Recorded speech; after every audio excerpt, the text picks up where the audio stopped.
¿Quién es la bestia y el anticristo? Es una pregunta. Y creo importante poder abordar este tema, hermano, como una continuación también de lo que vimos acerca de los dos testigos de Apocalipsis 11, porque hay muchas versiones muy populares que hablan de un personaje carismático con poderes que se va a levantar como la bestia y como el anticristo. Adjudican ambas cosas a un personaje, a una persona,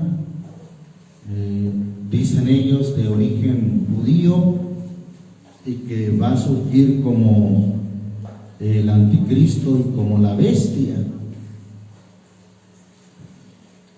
Y bueno, es importante que nosotros veamos esto conforme a la palabra de Dios. Hay unas de las cosas que ven a este hombre, anticristo más bien, como hombre, y lo ven como un judío, y también dicen que el pueblo judío lo va a aclamar como su Cristo, y que como su ungido, como su Mesías, y bueno, que este es y será el anticristo. ¿Por qué hacen eso? ¿Por qué se lo adjudican al pueblo judío? Porque precisamente uno de los capítulos que vamos a abordar en la carta a los tesalonicenses, segunda carta, ahí menciona que se asienta, bueno, así dice la versión antigua, en el templo de Dios, haciéndose parecer Dios. Y bueno, para poder cuadrar esa versión de que va a ser un templo literal y va a ser un personaje literal, dicen en esa versión que los judíos lo van a aclamar, y pues que él va a tener el poder, el permiso, como quien dice, la autoridad de parte del pueblo judío para que construya el templo. El templo literalmente, ¿se acuerda que hemos visto temas acerca del templo? Bueno, vamos a ver, hermano, conforme a la Escritura, primeramente, quién es o qué es, según la Biblia, la bestia o bestias. ¿Qué significa? No es literalmente, no, hermano, sino que es un símbolo, y vamos a comenzar a verlo ahí en libro de Daniel, capítulo 7. Ahí vamos a iniciar en el nombre del Señor Jesucristo. Aquí a Daniel, en esta visión, se le muestran 4 grandes bestias diferentes la una de la otra, que subían de la mar. Una era como figura de león, la segunda como un oso, la tercera como un tigre, y la cuarta, Daniel queda sin palabras, y en cierta manera él dice que era espantosa y terrible. Y la declaración de estas bestias aparece en el versículo 15 en adelante. Lo tenemos, hermano, versículo 15. Mi espíritu fue turbado, dice Daniel. Yo, Daniel, en medio de mi cuerpo, y las visiones de mi cabeza me asombraron. Versículo 16. Lleguéme a uno de los que asistían y preguntéle la verdad acerca de todo esto. Y hablóme y declaróme la interpretación de las cosas. Estas grandes bestias, las cuales son 4 reyes son que se levantarán en la tierra. Y hablando de esos reyes, son reinos, pues mire lo que dice el versículo 23. Y dijo así: la cuarta bestia será, ¿qué cosa? Un cuarto reino en la tierra, el cual será más grande que todos los otros reinos. Es muy importante, hermano, que nosotros tomemos no una interpretación propia, sino la interpretación que da la Biblia. Así es, gloria a Dios. Entonces, en la Biblia, estas bestias, hermano, son reinos, son imperios que se levantarían en la tierra. Hemos visto en estudios anteriores cómo se levantó el primer reino, que es el reino de Babilonia. El segundo reino fue el reino de Medos y Persas, y el tercer reino fue Grecia, y el cuarto reino fue Roma. Reinos que se levantarían en la tierra, representados por bestias. Capítulo 8 de ahí mismo de Daniel, versículo 3, vamos a leer primeramente ahí. Amén. Y alcé mis ojos y miré aquí un carnero que estaba delante del río, el cual tenía 2 cuernos, y aunque eran altos, el uno era más alto que el otro, y el más alto subió a la postre.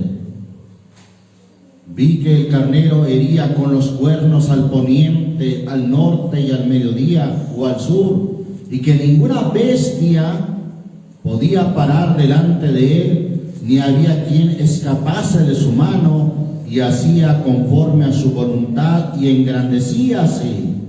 Otra vez menciona bestia. Versículo 5. Y estando yo considerando, he aquí un macho cabrío venía de la parte del poniente sobre la haz de toda la tierra, el cual no tocaba la tierra, y tenía aquel macho cabrío un cuerno notable entre sus ojos. Y vino hasta el carnero que tenía los 2 cuernos, al cual había yo visto que estaba delante del río, y corrió contra él con la ira de su fortaleza. Y vilo que llegó junto al carnero, y levantóse contra él, e hiriólo, y quebró sus 2 cuernos, porque en el carnero no había fuerzas para parar delante de él. Derribólo por tanto en tierra y hollólo, ni hubo quien librase al carnero de su mano. Nos habla, hermano, aquí de 2 bestias nuevamente, una como un carnero y otra como un macho cabrío. Capítulo 8, pero en el versículo 20, aquel carnero que viste que tenía cuernos son los reyes de ¿qué? De Media y de Persia. Y el macho cabrío, la otra bestia, es ¿qué cosa? El rey de Grecia. Y el cuerno grande que tenía entre sus ojos es el rey primero. Ahí está otra vez, hermano, bestias que son reyes, que son reinos. Reyes que son representantes de un reino. En este caso, el carnero representaba a los reyes de Media y de Persia, y el macho cabrío representaba al rey o al reino de Grecia. Versículo 23. Y al cabo del imperio de estos, es decir, cuando se terminaran esos imperios, ahí está otra palabra que da a esa interpretación, hermano, imperio.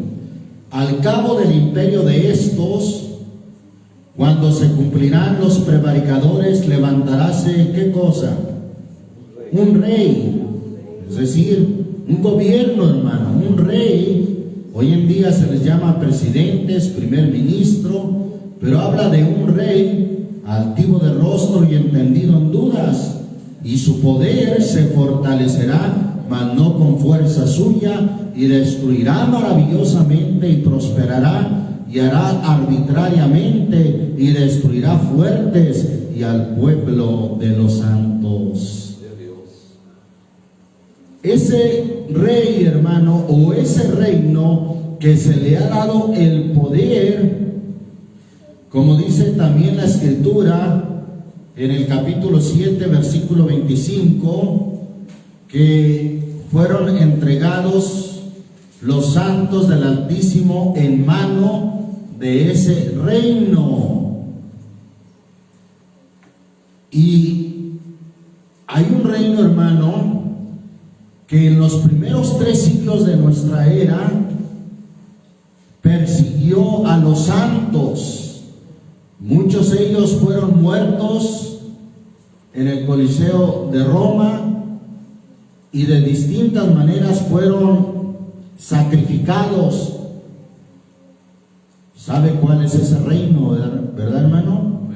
Que prevaleció en los primeros 3 siglos, en el 4.º siglo todavía prevaleció. Y bueno, este reino en los últimos tiempos también se le dará poder, o serán entregados a él los santos del Altísimo en su mano. En ese tiempo que marca el capítulo 7, versículo 25, vamos a leerlo: y hablará palabras contra el Altísimo, y a los santos del Altísimo quebrantará, y pensará en mudar los tiempos y la ley. Note usted, a los santos del Altísimo quebrantará, y entregados serán en su mano hasta tiempo. Ese tiempo representa un año, hasta tiempo y tiempos, 2 años, y el medio de un tiempo, 3 años y medio, que es lo mismo que menciona Apocalipsis 11, 1260 días o 42 meses, lo cual también equivale a 3 años y medio en el último tiempo, tiempo en que se completará la profecía de las 70 semanas. Versículo 25, volviendo al capítulo 8: y con su sagacidad hará prosperar el engaño en su mano. Una de las cosas que caracteriza a esta bestia, a este reino, a este imperio, hermano, es el engaño en su mano. Y en su corazón se engrandecerá, y con paz, fíjese bien, hablando de paz, destruirá a muchos, y contra el príncipe de los príncipes se levantará, mas sin mano será quebrantado. ¿Cuál fue el imperio, el reino que llevó a la crucifixión a nuestro Señor Jesucristo, hermano? El imperio romano.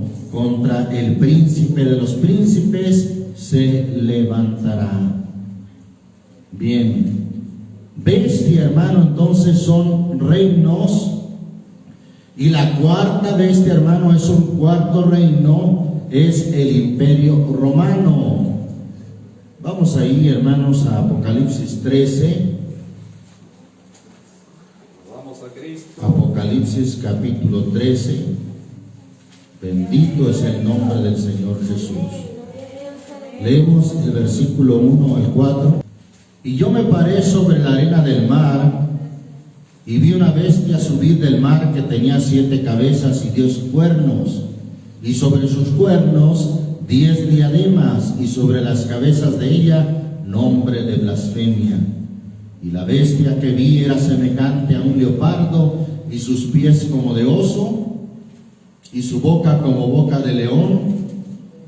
Y el dragón le dio su poder. Acuérdense que el capítulo 12, versículo 9 dice quién es el dragón: la serpiente antigua que se llama Diablo y Satanás. El dragón le dio su poder. ¿A quién le dio su poder?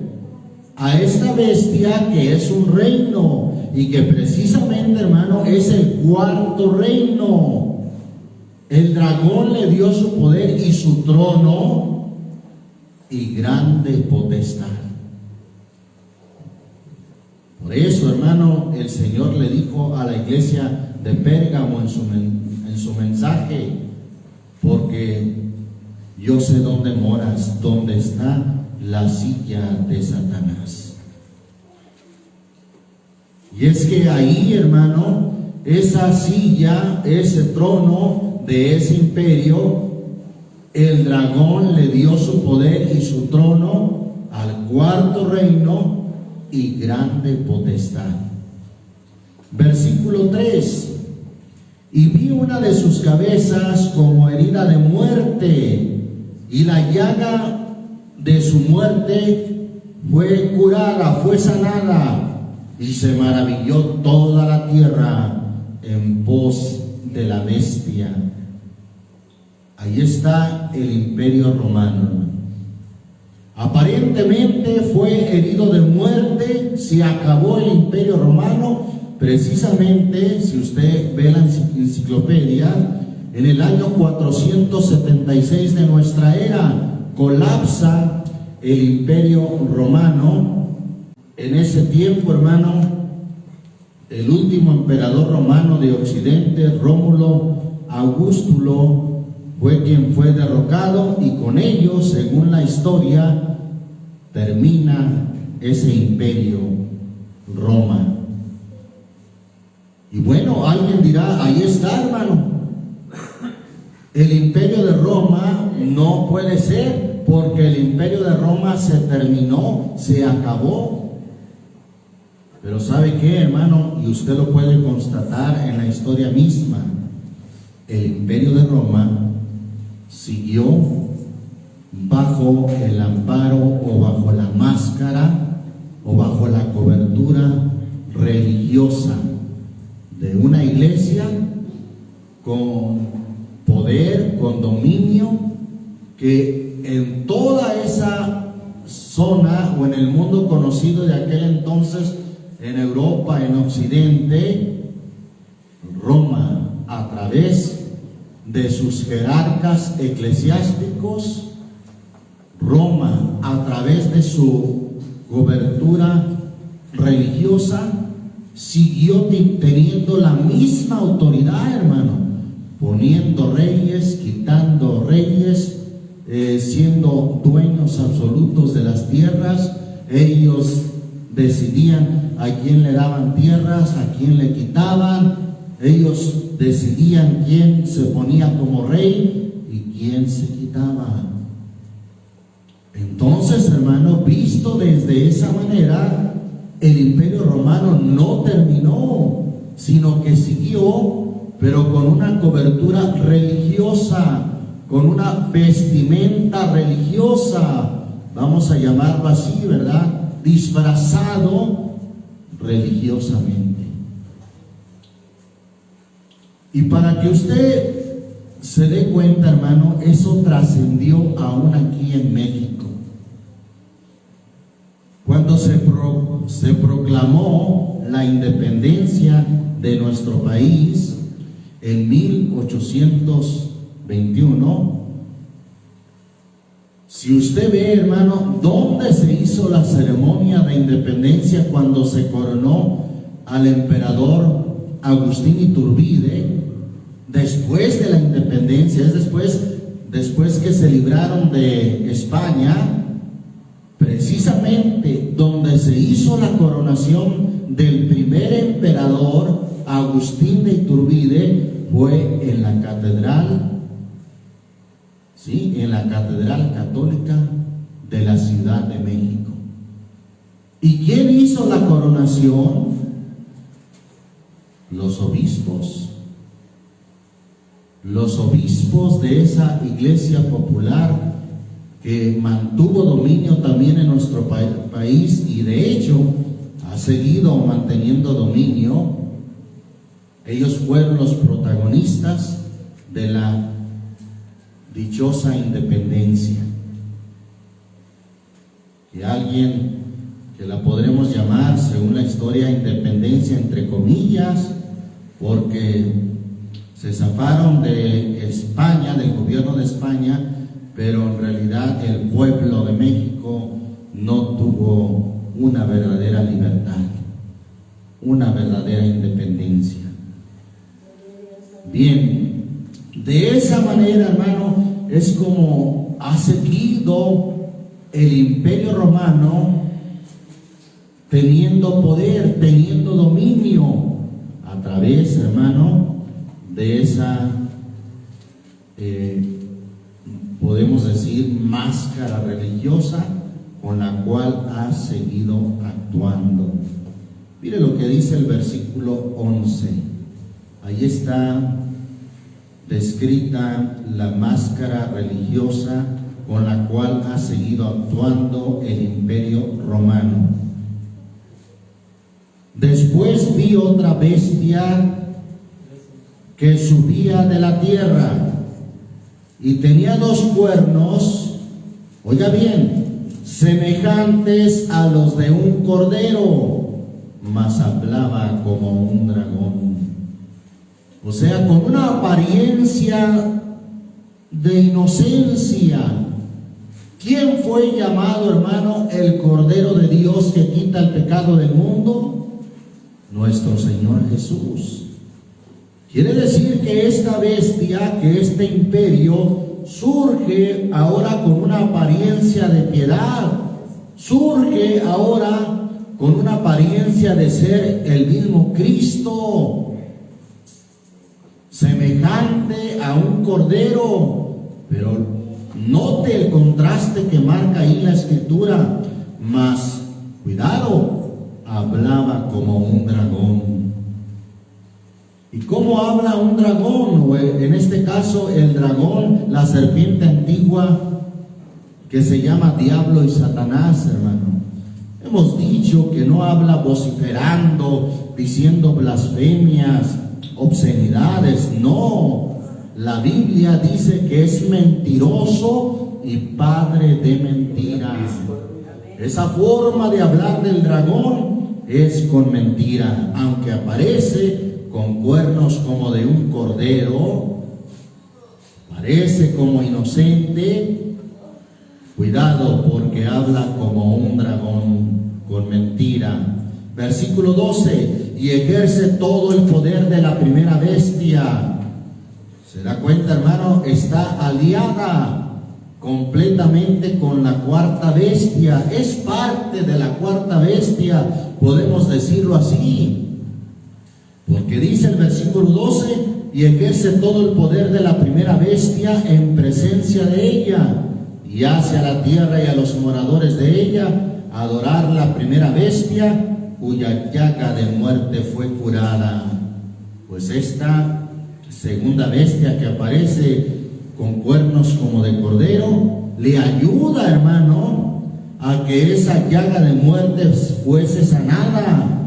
Por eso dice ahí que hace a los moradores de la tierra adorar a la primera bestia, refiriéndose a la que menciona desde el versículo 1 al versículo 3, a esa misma bestia se refiere, y esta segunda bestia es parte de ella, que trabaja para ella y que le ayuda a que su herida de muerte fuese curada. Versículo 13, para que vea que se trata de algo religioso, algo engañoso, un imperio, porque esa iglesia popular romana, hermano, quiero decirle que es todo un imperio, tiene un país, aunque sea un país muy pequeño dentro de Italia. Sin embargo, ese país, hermano, es uno de los países más ricos del mundo y más influyentes y poderosos del mundo.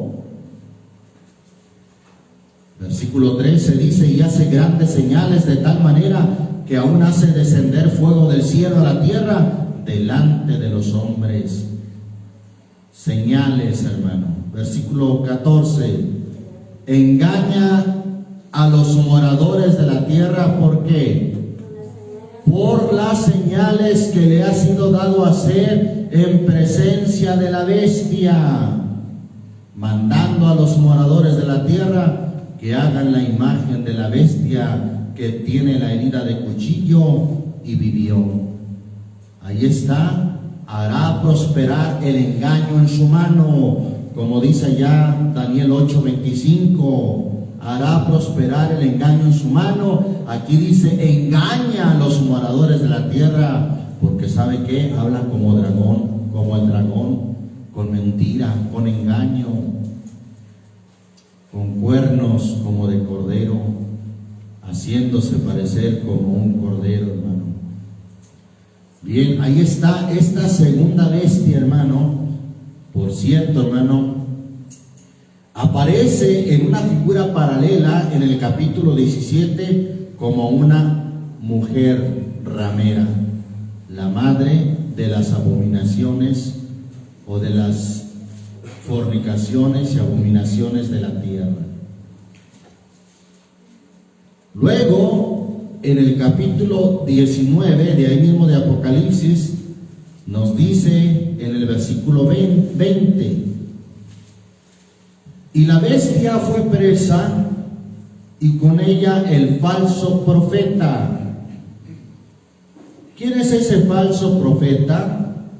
Y con ella el falso profeta, ahí nos dice que había hecho las señales delante de ella. ¿Quién es quien aparece haciendo las señales delante de la bestia, hermano? La bestia con cuernos como de cordero, pero que hablaba o habla como dragón. Esa misma bestia, ese mismo imperio religioso es llamado aquí ahora el falso profeta, que había hecho las señales delante de ella, con las cuales había engañado a los que tomaron la señal de la bestia y habían adorado su imagen. Estos dos fueron lanzados vivos dentro de un lago de fuego ardiendo en azufre. Ahí está, hermano. Bestia entonces es un reino, y Apocalipsis 13 nos habla de ese cuarto reino, ayudado por una segunda bestia que aparece ahí con cuernos como de cordero, que también es llamado el falso profeta. No es una persona, hermano, no es un personaje, sino es todo un imperio y un dominio religioso. Segunda carta a los Tesalonicenses, ahora sí vamos ahí, capítulo 2. ¿Lo tenemos, hermanos? Vamos a leer el versículo 1 y 2. Dice: en el nombre del Señor Jesús, empero os rogamos, hermanos, cuanto a la venida de nuestro Señor Jesucristo y nuestro recogimiento a Él, que no os mováis fácilmente de vuestro entendimiento o de vuestra manera de pensar, ni os conturbéis ni por espíritu, ni por palabra, ni por carta como nuestra, como que el día del Señor esté cerca. No se engañe nadie, no se engañe nadie en cuanto a qué, en que el día del Señor esté cerca. ¿Será eso malo al creer que el Señor está cerca en su segunda venida, hermano? No. Quiero corregir algo que se ha traducido equivocadamente. Quiero leer como lo dice la versión, el interlineal del griego al español. El interlineal del griego al español dice: no os conturbéis ni por espíritu, ni por palabra, ni por carta como nuestra, como que ha llegado el día del Señor. Ese verbo no dice en realidad como que el día del Señor está cerca, sino en el original dice: ha llegado el día del Señor. Había una confusión, había cierto engaño en relación a que hay quienes decían que el Señor ya había llegado en su segunda venida. Y quiero que anote lo siguiente. Ahí cuando dice está cerca, o en el interlineal ha llegado, aparece una palabra que es lo presente. Es la palabra griega enistemi, y la encontramos en Romanos 8:38. Esa palabra enistemi dice: por lo cual estoy cierto que ni la muerte, ni la vida, ni ángeles, ni principados, ni potestades, ni lo presente. Ahí está la misma palabra que encontramos en segunda a los Tesalonicenses. La encontramos aquí cuando dice ni lo presente. Lo presente. Primera a los Corintios 3, versículo 22, volvemos a encontrar esa misma palabra, enistemi. Sea Pablo, sea Apolos, sea Cefas, sea el mundo, sea la vida, sea la muerte, sea lo presente. Ahí está, sea lo presente. Otra vez, lo presente es la misma palabra enistemi, lo presente. Gálatas 1:4, volvemos a encontrar en el griego la misma palabra que aparece en 2 Tesalonicenses 2:2, enistemi, que quiere decir lo presente, o que traducido en el interlineal del griego al español, dice el día del Señor ha llegado. No se conturben diciendo o creyendo que ya ha llegado. Gálatas 1, ¿lo tenemos? Dice, y el 4, el cual se dio a sí mismo por nuestros pecados para librarnos de este presente. Ahí está, presente. La palabra presente está otra vez la misma palabra, lo presente, lo que es presente. Hebreos 9:9, encontramos esa misma palabra enistemi, refiriéndose a algo presente, algo que ya llegó. Hebreos 9:9, ¿lo tenemos? Lo cual era figura de aquel tiempo presente, en el cual se ofrecían presentes. Bueno, ahí está otra vez la palabra, lo cual era figura de aquel tiempo presente. Entonces, ahí está la misma palabra. Deducimos entonces, en base a la palabra que aparece ahí en el griego y cómo aparece traducida, que no que la venida del Señor cause conturbación o confusión, no que el hecho de que la venida del Señor esté cerca cause esa confusión, sino lo que causaba confusión es que decían que el día del Señor ya había llegado, ya estaba presente, que ya estaba ahí, ya en ese tiempo. Y es lo que Pablo aclara y dice, no, nadie os conturbe, ni por espíritu, ni por palabra, ni por carta como nuestra, como que el día del Señor ya ha llegado. Volviendo entonces a 2 Tesalonicenses 2, versículo 3. No os engañe nadie en ninguna manera, porque no vendrá ¿quién? El Señor. ¿Verdad que de eso termina hablando el versículo 2? No os engañe nadie en ninguna manera, porque no vendrá el Señor Jesucristo sin que venga antes o que venga primero, ¿qué cosa? La apostasía, y se manifieste el hombre de pecado, el hijo de perdición. Y ahí quiero detenerme un poco. ¿Será que el hombre de pecado es un personaje? ¿Será que el hombre de pecado es una sola persona que se va a manifestar, hermano? No, hermano. El hombre de pecado abarca todo lo que es la apostasía, todos y cada uno de los que se apartan de la verdad, se apartan del Señor. Esos son, hermano, todos y cada uno de los que hacen eso son apóstatas y son llamados ahí el hijo de perdición, el hombre de pecado. Vamos a ver que no estoy acomodando las cosas, sino son términos que encontramos en la misma Biblia. Por ejemplo, Salmo 9, ¿lo tenemos, hermanos? Versículo 5. Reprendiste gentes. Oiga bien, reprendiste gentes, habla en plural, por lo menos en la versión antigua, y dice, destruiste al malo. ¿Será que el malo es una sola persona? No. Cuando dice ahí el texto, destruiste al malo, se refiere a todos y cada uno de los que son malos. no se refiere a una sola persona. Destruiste al malo, y luego ya aclara la segunda parte del versículo. Raíste, no dice el nombre de él, sino raíste o borraste el nombre de quién? De ellos para siempre jamás.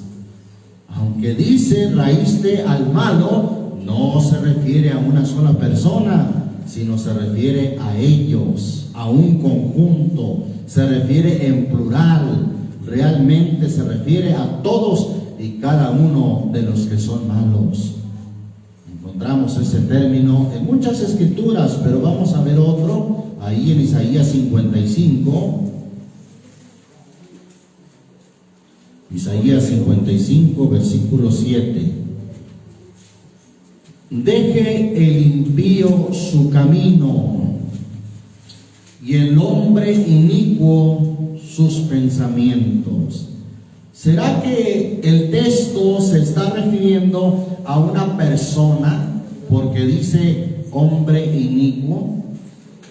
No, hermano, no tiene que decir la Biblia y los hombres inicuos sus pensamientos para entender el término de que se refiere a todos aquellos que viven en iniquidad, que viven en la impiedad. Deje el impío su camino y el hombre inicuo sus pensamientos, y vuélvase al Señor, el cual tendrá de él misericordia, y al Dios nuestro, el cual será amplio en perdonar. El hombre inicuo entonces se referirá a una sola persona, ¿no, hermano? No, de ninguna manera. Se refiere a muchos, se refiere a todos y cada uno de los que son inicuos o viven en impiedad. Vamos al Nuevo Testamento, donde encontramos también esta forma de expresar la Biblia, un conjunto plural con una sola palabra, o con una palabra que al parecer aparece en singular, pero que en realidad, hermano, es lo que da sentido, es el contexto. Vamos a ver Primera de Pedro, capítulo 4, versículo 18. ¿Lo tenemos? Y si el justo con dificultad se salva, ¿se referirá a un solo justo en el mundo que va a ser salvo con dificultad, hermano? No, se refiere a todos y cada uno de los que son justos. Si el justo con dificultad se salva, ¿a dónde aparecerá el infiel y el pecador? No tiene que decir el texto, y si los justos con dificultad se salvan, no. Tampoco tiene que decir a dónde aparecerán los infieles y pecadores, no. Es entendible, hermano, totalmente en nuestro español, que esa expresión, y si el justo, se refiere a muchos y se refiere a todos y cada uno de los que son justos. Y el versículo 19 nos lo comprueba diciendo, y por eso los que son, no dice por eso el que es como de uno, sino de los que son como de muchos. Por eso los que son afligidos, aquellos que con dificultad se salvan, los que son afligidos según la voluntad de Dios, encomiéndenle sus almas como a fiel Creador, haciendo bien. Bien, entonces, cuando dice, volviendo a segunda a los Tesalonicenses, ahí vamos a estar reiteradamente yendo a ese capítulo 2. Gloria a Dios. Cuando dice ahí que se manifieste, que no vendrá el Señor sin que venga antes la apostasía y se manifieste el hombre de pecado, no se refiere a una sola persona, no, sino se refiere a todos aquellos que siguen el pecado, que van en apostasía. Cuando dice ahí el hijo de perdición, no se refiere a una sola persona, sino se refiere a todos y cada uno de los que se apartan.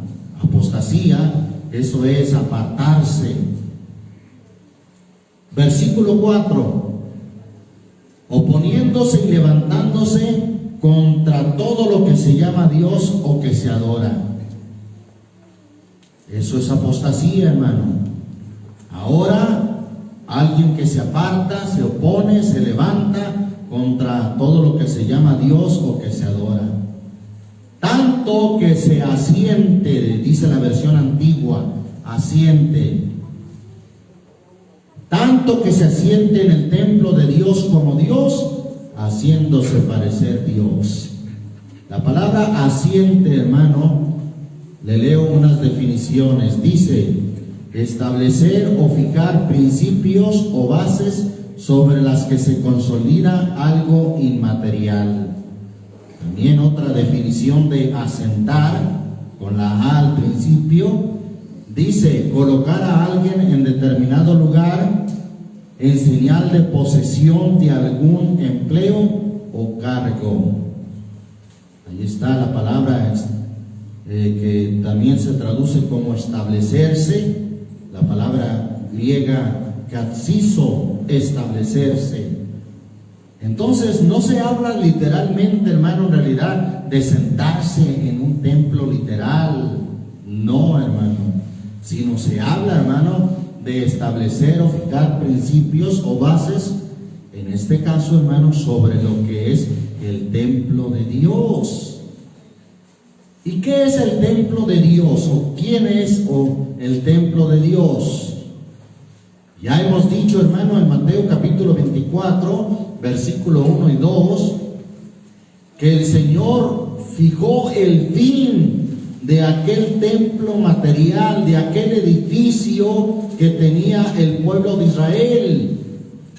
Y no habló de que se volviera a reconstruir, hermano. No el templo material. Allí el Señor dictó su fin, diciendo, versículo 1, y salido Jesús iba a ser el templo, y se llegaron sus discípulos para mostrarle los edificios del templo. Y respondiendo él les dijo, ¿veis todo esto? De cierto os digo que no será dejada aquí piedra sobre piedra que no sea destruida. Y se cumplió, hermano. Amén, se cumplió. En el año 70, las tropas al mando del general Tito, hijo del emperador Vespasiano, destruyó durante un asedio de más o menos un año, 4 meses, destruyeron el templo. Y literalmente, hermano, no quedó piedra sobre piedra una encima de otra. Alguien equivocadamente dice que el muro de los lamentos era parte del templo. No, ya hemos dicho que el muro de los lamentos era un muro a modo de muro de retención, junto con otros 4 muros que hacían una gran explanada, donde hoy en día se le conoce la explanada de las mezquitas, donde está la cúpula de la roca, o también conocida como la cúpula dorada. Quizás la ha visto en imágenes. Esa cúpula es de los musulmanes, hermano, y ahí ni siquiera los judíos tienen acceso actualmente, mucho menos a construir ahí un tercer templo. Y todo esto es de Dios, hermano. ¿Por qué Dios ha impedido que vuelvan a construir un templo literalmente? Ni siquiera tienen el poder, repito, de entrar a ese lugar los judíos, solamente los musulmanes. Fue un lugar, y es un lugar donde estaba el templo, construido por los musulmanes, hermano, en el siglo VII de nuestra era. Bien, pero lo que voy, hermano, es que ese templo, el Señor dictó, el templo de Salomón, el Señor dictó su fin, y ahí lo tuvo, hermano. No quedó piedra sobre piedra que no fuese destruida. El Señor Jesús habló ahí en el capítulo 2 de Juan, diciendo, Versículo 19, respondió Jesús y díjoles: destruir este templo y en 3 días lo levantaré. Dijeron luego los judíos: en 46 años fue este templo edificado y tú en 3 días lo levantarás. Versículo 21, mas él hablaba no de un templo literal, no de un edificio, sino él hablaba de ¿qué, hermano? Del templo de su cuerpo. Por tanto, cuando resucitó de los muertos, sus discípulos se acordaron que había dicho esto y creyeron a la escritura y a la palabra que Jesús había dicho. Él habló, hermano, del templo de su cuerpo. Bendito el nombre del Señor Jesucristo. Y ahora, hermano, su cuerpo, ¿quién es? La iglesia. Primera a los Corintios 12:27 dice que el cuerpo de Cristo es la iglesia. Y si el cuerpo es el templo, entonces la iglesia, ¿qué es, hermano? El templo. Es el templo, lo puede leer usted y comprobar ahí en Efesios 2:20, que dice: edificado sobre el fundamento de los apóstoles y profetas, siendo la principal piedra del ángulo Jesucristo mismo. Versículo 21 de Efesios 2, en el cual compaginado todo el edificio va creciendo para ser, ¿qué cosa? Un templo santo en el Señor. Un templo santo que ya no es de piedras, ya no es de ladrillos, ya no es un templo literal, en el cual compaginado todo el edificio va creciendo para ser un templo santo en el Señor, en el cual vosotros también sois juntamente edificados para morada de Dios en espíritu. Ahí está, hermano, el templo ahora. Y cada uno de nosotros en lo particular, hermano, también somos el templo. Vea lo que dice 1 Corintios 3, versículo 16. ¿No sabéis que sois templo de Dios y que el Espíritu de Dios mora en vosotros? Si alguno violare el templo, no de material, no de ladrillos, usted como hijo de Dios, si alguno violare el templo de Dios, Dios destruirá al tal, porque el templo de Dios, el cual sois, ¿quién? Vosotros, santo es. Ahí está el templo, hermano, ahora en la gracia, en el Nuevo Testamento, capítulo 6, de ahí mismo de 1 Corintios, versículo 19. Amén. ¿O ignoráis que vuestro cuerpo es, ¿qué cosa?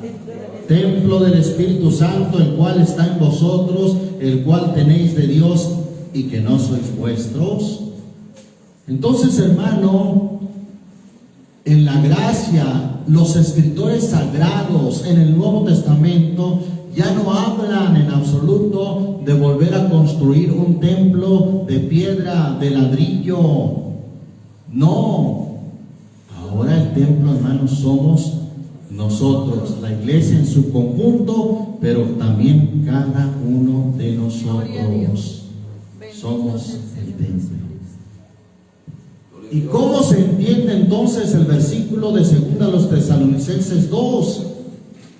Bueno, en realidad, si el contexto habla de apostasía, hermano, dice el versículo 4 del capítulo 2, que el hijo de perdición, que ya dijimos que no se refiere propiamente a una sola persona, no, sino se refiere a todos aquellos que siguen el pecado como hombre de pecado y que son hijos de perdición. Estos, dice ahí, oponiéndose y levantándose contra todo lo que se llama Dios o que se adora, tanto que se asiente. Otra vez remarco la palabra se asiente en el templo de Dios. Según las cartas de Pablo, hermano, dice claramente que el templo de Dios es un edificio. No, somos nosotros. Tanto que esa apostasía, hermano, ese hombre de pecado, ese hijo de perdición, ese que se aparta de la verdad, se asiente en el templo de Dios. En Él mismo, hermano, se asiente. Dijimos, la definición de asiente también es establecer o fijar principios o bases sobre lo que se consolida algo inmaterial. Ahí está, establecer, tanto que se establezca en el templo de Dios. El templo de Dios, el cual somos nosotros. Cuando hay apostasía, ese hijo de perdición, hermano, se asienta en el templo de Dios. No en uno de material, no, sino en aquel templo que en un tiempo era de Dios. Ahora hay apostasía y ese hijo de perdición se asienta en el templo de Dios. Y algo más que tiene la apostasía, se presenta como de Dios, haciéndose parecer Dios. Santo es el Señor Jesús. Las herejías, hermano, y doctrinas de demonios que menciona Pablo a Timoteo, hermano, todo eso lo hacen, hermano, con cierta apariencia de piedad, como si fuera de Dios, como si fuera, como luego se dice, la pura verdad. Pero es apostasía, es el hijo de perdición que ya ahora se asentó en lo que es el templo de Dios. Refiriéndose a eso, hermano, mire lo que dice Juan el apóstol. Esta carta, hermano, cabe aclarar de Tesalonicenses, se escribe en el año 51 después de Cristo, a finales del año 51. Pero vamos a ver, casi 50 años después, la primera de Juan se escribe como en el año 95 de nuestra era. Estamos hablando como de 54 años. Más tarde se escribe la primera de Juan. Y mire lo que dice en el capítulo 2, versículo 18. ¿Lo tenemos? Hijitos, ya es el último tiempo, y como vosotros habéis oído que el anticristo ha de venir, lo oyeron de Pablo. En cierta manera Pablo habló de ese anticristo que no es un personaje, no es una persona, sino Juan nos lo va a explicar, hermano, qué es el anticristo. Hijitos, ya es el último tiempo, y como vosotros habéis oído que el anticristo ha de venir, así también al presente, o sea, en el año 95, 54 años después de que Pablo escribió su carta a los tesalonicenses, ahora Juan dice, así también al presente han comenzado a ser muchos, ¿qué, hermano? Anticristos, por lo cual sabemos que es el último tiempo. ¿Y quiénes son? ¿Cómo se manifiestan esos anticristos? En apostasía, hermano. Versículo 19 lo dice, salieron de nosotros, mas no eran de nosotros, porque si fueran de nosotros, hubieran cierto permanecido con nosotros, pero salieron para que se manifestase que todos no son de nosotros. Versículo 22 de ahí mismo dice, ¿quién es mentiroso sino el que niega que Jesús es el Cristo, que Jesús es el Mesías? Este tal, ¿qué es, hermano? El que niega que Jesús es el Cristo. Este tal, ¿qué es? El anticristo que niega al Padre y al Hijo. Desde ese tiempo, hermano, ya Juan dijo, este tal, el que hace esto, el que niega al Padre y el que niega a que Jesús es el Cristo, este tal es el anticristo. Vemos, hermano, también ahí en el capítulo 4 de esta misma carta, versículo 1 al 3. Amén. Amados, no creáis a todo espíritu. Note que habla de espíritus, hermano. Sino probad los espíritus si son de Dios, porque muchos falsos profetas son salidos en el mundo. en esto conocer el Espíritu de Dios. Todo espíritu que confiesa que Jesucristo es venido en carne es de Dios. Y todo espíritu, está hablando de espíritus, todo espíritu que no confiesa que Jesucristo es venido en carne no es de Dios. Y este es el espíritu ¿de qué? Del anticristo, del cual vosotros habéis oído que había de venir y que ahora ya está en el mundo. Desde que lo dijo el apóstol Juan, dijo: este es el espíritu del anticristo, el cual vosotros habéis oído que había de venir y que ya está ahora en el mundo. Desde aquel tiempo, hermano, ya se manifestaba el anticristo. Segunda carta del apóstol Juan, ahí mismo, pero la segunda carta, versículo 7 al 9. ¿Lo tenemos? Porque muchos engañadores son entrados en el mundo, los cuales no confiesan que Jesucristo ha venido en carne. Estos engañadores, todos y cada uno de esos engañadores, hermano, tal es el engañador. O el engañador es, ¿y qué más? Y el anticristo. Todos y cada uno de los engañadores que habla aquí Juan el apóstol, dice: el engañador es, y el anticristo. Versículo 8 y 9: mirad por vosotros mismos, porque no perdamos las cosas que hemos obrado, sino que recibamos galardón cumplido. Cualquiera que se revela y no persevera en la doctrina de Cristo, no tiene a Dios. El que persevera en la doctrina de Cristo, el tal tiene al Padre y al Hijo. Ahí está, hermano, el anticristo desde aquel entonces.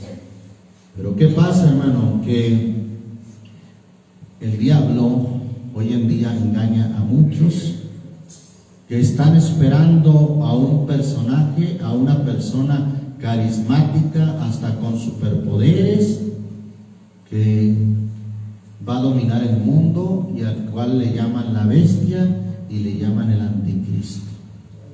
Ya hemos dicho que la Biblia dice que una bestia es un reino, es un imperio que domina, y en su última fase ese imperio ha dominado con un aspecto o una apariencia religiosa, con cuernos como de cordero, pero cuidado, porque habla con mentira, habla como dragón. ¿Sí? Entonces, hermano, y el anticristo, hermano, se ha manifestado desde los tiempos del apóstol Juan. Y en muchos lugares están confiados, están bien engañados, ya ha habido apostasía, ha habido doctrinas de error y bajo ese espíritu del anticristo que se ha sentado, no sentado, sino que se ha asentado, se ha establecido esos principios de apostasía, de mentira o bases,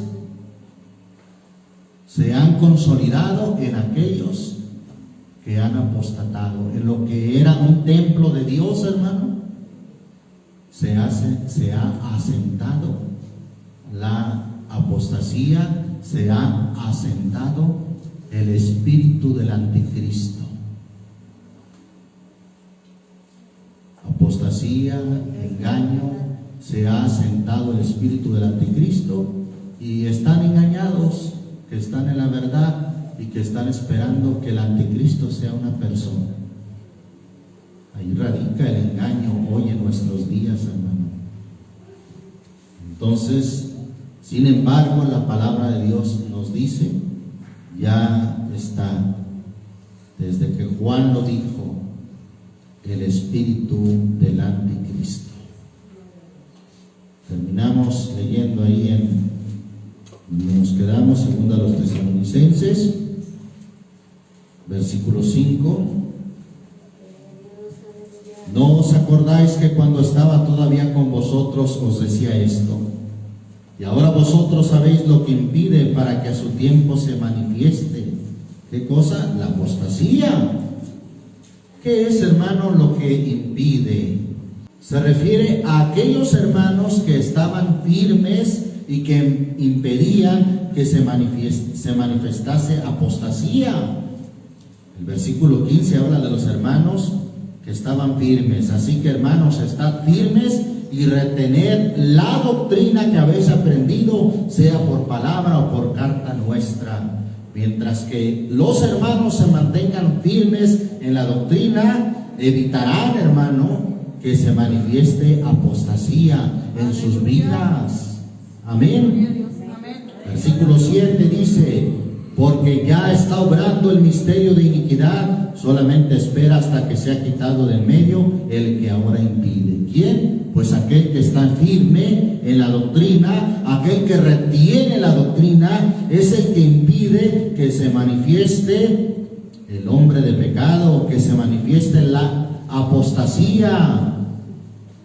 Pero cuando se ha quitado el que impide, aquel que se mantiene firme y que retiene la doctrina, cuando se ha quitado, entonces será manifestado aquel inicuo, el cual el Señor matará con el espíritu de su boca y destruirá con el resplandor de su venida. Todos y cada uno de los que son inicuos y que han seguido la apostasía, el Señor matará con el resplandor de su venida.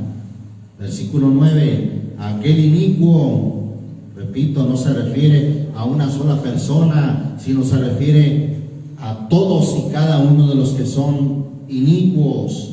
Aquel inicuo cuyo advenimiento es según operación de Satanás, con grande potencia y señales y milagros mentirosos. Ahí está la apariencia, hermano, asentándose en el templo de Dios como Dios, haciéndose parecer Dios, tanto que hace señales y milagros mentirosos. Pero todo eso es engaño. Versículo 10 dice: y con todo engaño de iniquidad en los que perecen, por cuanto no recibieron el amor de ¿qué? De la verdad, para ser salvos. Por tanto, pues, les envía Dios operación de error, para que crean a la mentira, para que crean al dragón, hermano, que habla con mentira, para que sean condenados todos los que no creyeron. Ahí habla de todos, no de solamente una persona o de un personaje. Para que sean condenados todos los que no creyeron ¿a qué? A la verdad, antes consintieron a la iniquidad. Pero nosotros, hermanos, como dice el versículo 15, vamos a estar firmes. Así que, hermanos, estad firmes y retener la doctrina que habéis aprendido, sea por palabra o por carta nuestra. Claro, las cartas de los apóstoles, sobre las cuales, el fundamento sobre el cual está cimentada la iglesia, y la piedra angular de esa edificación, de ese templo, que es Jesucristo. Amén, hermanos. Damos gracias a Dios, hermano, por su palabra. Vamos a ponernos en pie y vamos a entonar un canto. Hay un canto que dice: no todo el que me dice Señor. 428. No todo el que me dijere Señor.